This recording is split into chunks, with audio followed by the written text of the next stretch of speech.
సుధగారు ఏమ్మా సుధగారు ఓయ్ ఏం చేస్తున్నారు?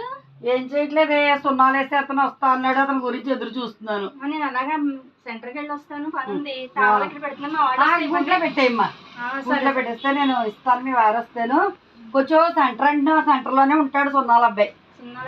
ఇవాళ వస్తా అన్నాడు, రాలేదు. కొంచెం చెప్పు అమ్మా. అలాగే తప్పకుండా.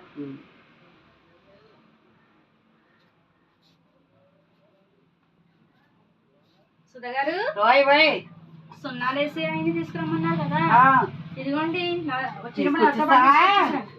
అదేమిటి మేస్టర్ మీరు వచ్చారు?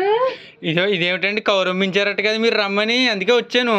అయ్యయ్యో వీళ్ళు కాదే, మేస్టర్ తీసుకొచ్చి పెట్టిన సున్నాల అబ్బాయిని తీసుకురమ్మంటేను. సున్నాలు ఆయన అన్నారా? అవును, మా చిన్నప్పుడు మాకు 100కి ఎగ్జామ్స్ లో సున్నాలు వేసేవారు ఆయన మాకు. అయినా అసలు కూడా మేస్టరే, నువ్వు చదవకపోతే ఆయన ఏం చేస్తాడు, సున్నాయే వేస్తాడు. ఆ సున్నాలు ఆయన. అయ్యో ఏమనుకోకండి మేస్టరు, సర్లే అమ్మా, తీసుకొచ్చారు. బాగుంది బాగుంది.